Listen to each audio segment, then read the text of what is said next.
Bom, essa é uma classificação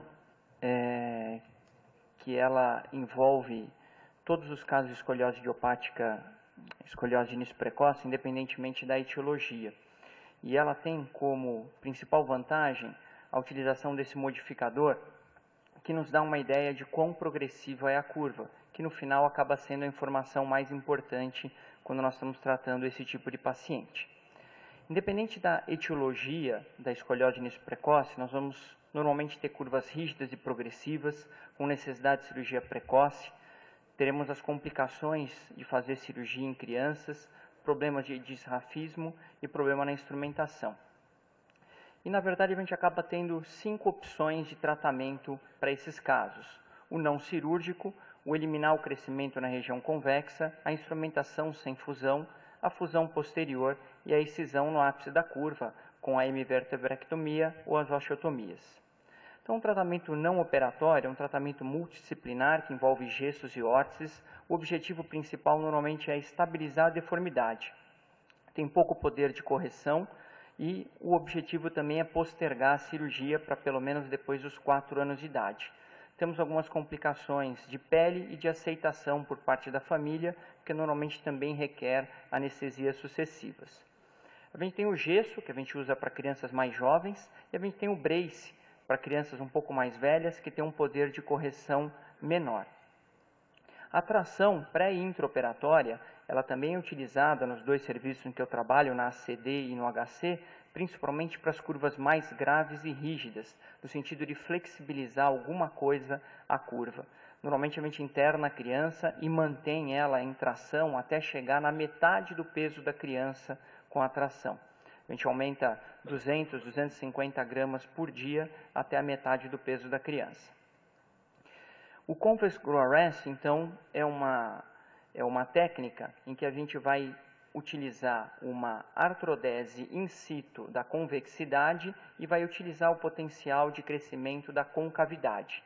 Então, o objetivo é impedir o crescimento do lado convexo e contar com o crescimento do lado côncavo. Ele pode ser efetivo e simples, desde que seguidos alguns critérios. A deformidade deve ser menor do que 50 graus, não deve incluir mais do que 5 a 6 segmentos, funciona para crianças menores de 5 anos, sem cifose e sem fusão de costela.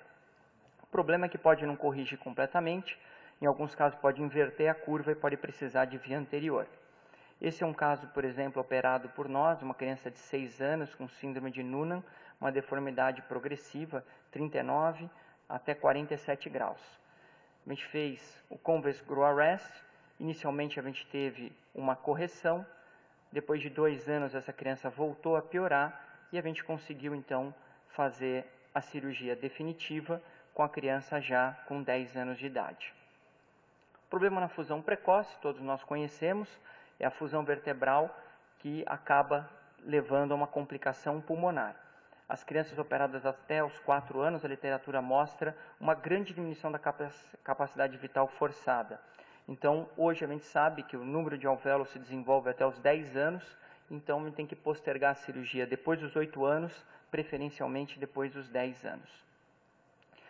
Para tentar evitar essas fusões precoces, a gente tem os dispositivos de não fusão.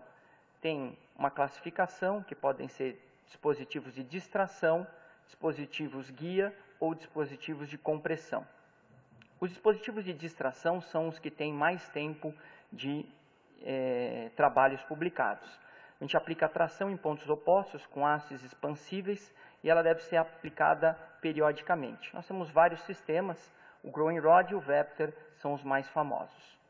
O Growing Rod normalmente a gente usa parafusos e ganchos, pode ou não fazer uma fusão segmentar, a haste ela deve ser extraperiostal ou submuscular, dupla haste tem menos complicação, o alongamento antigamente a gente fazia a cada 4, 6 meses, e ele era melhor para curvas longas e flexíveis. E a gente postergava com isso a fusão para depois dos 10 anos. Temos na literatura um índice de complicação bastante expressivo, principalmente de complicações graves, que podem chegar até 20% dos casos. Esse número de complicações levou, por exemplo, ao FDA, em dezembro de 2016, dizer que esse tipo de cirurgia, principalmente por utilizar anestesias sucessivas, deveria ser feito só depois dos 4 anos de idade, pelo atraso no desenvolvimento cerebral dessas crianças pelas múltiplas anestesias.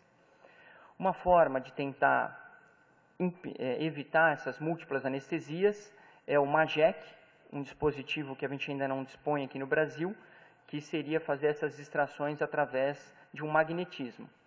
O problema é que tem pouca literatura ainda sobre isso, continuam tendo complicações, e o dispositivo parece funcionar na primeira, na segunda, no máximo na terceira distração, e depois tem muito pouco ganho com essas distrações sucessivas. Tem também trabalhos mostrando, então, para tentar postergar essas distrações sucessivas com intervalo de 9 meses.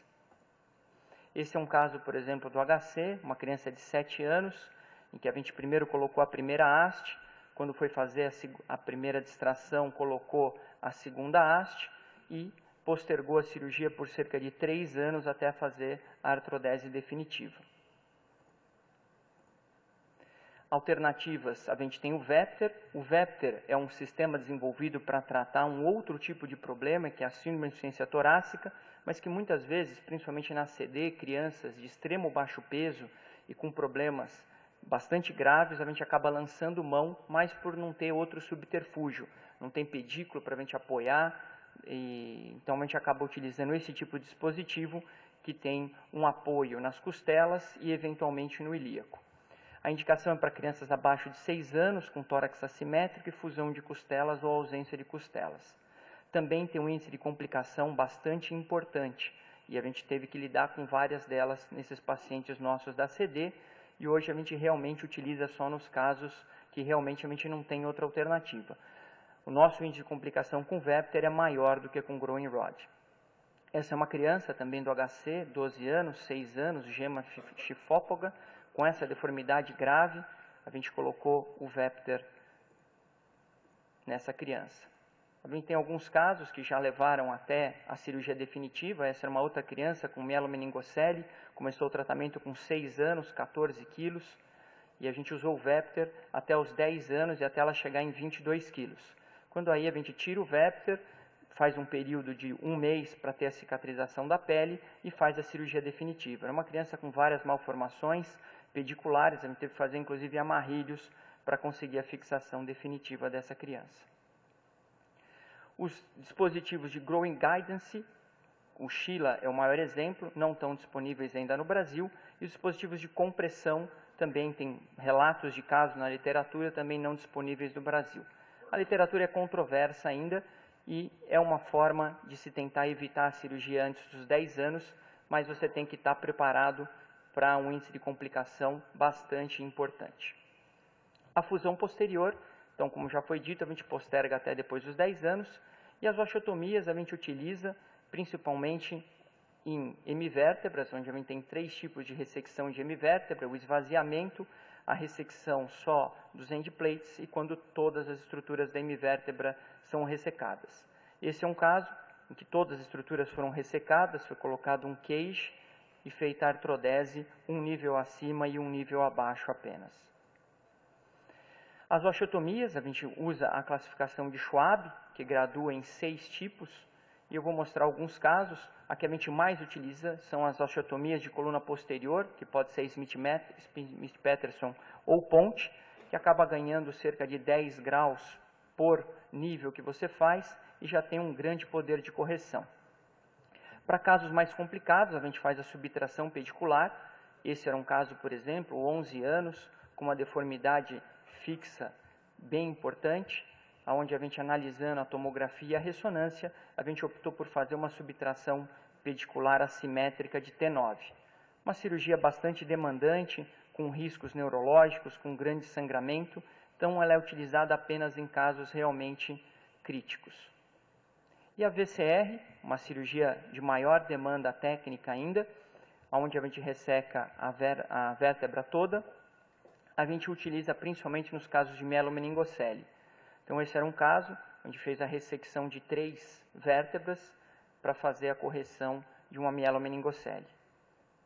A gente tem alguma experiência com esses casos, mas a gente sempre tem que levar em conta o alto número de complicações quando a gente trata essas crianças. Então, a gente sempre recomenda que você tenha uma equipe multidisciplinar, porque provavelmente você vai precisar dela. Nós temos casos de necrose de pele, deiscências de ferida, fístula licórica, hipertensão intracraniana, infecção, perda de redução, soltura e quebra de material. Mesmo em casos que você não espera tanto problema, essa era uma criança com mielomeningocele, que não era subnutrida, mas acabou evoluindo com uma grande infecção, necrose de pele, e a gente ficou muito experiente no uso de VAC para o tratamento dessas feridas. Então, a gente acabou até extrapolando alguns usos habituais do VAC, mas eles resolveram, em grande parte, as nossas dificuldades, principalmente nos pacientes com mielomeningocele. Esse era um outro caso, também com necrose, que a gente acaba tendo que fazer retalhos para fazer a cobertura. Muitas vezes a gente precisa do auxílio do cirurgião plástico. Então, de lições para casa, é um tema de alta complexidade. Hoje a gente tem procedimentos de maior poder de correção, mas o melhor continua sendo o diagnóstico precoce, tentar conter essas curvas com métodos não cirúrgicos até a idade dos 8 ou pelo menos 10 anos. O uso dos dispositivos para você levar a cirurgia até os 10 anos, ele é factível, porém é um caminho que você tem que estar preparado para uma série de complicações. Obrigado.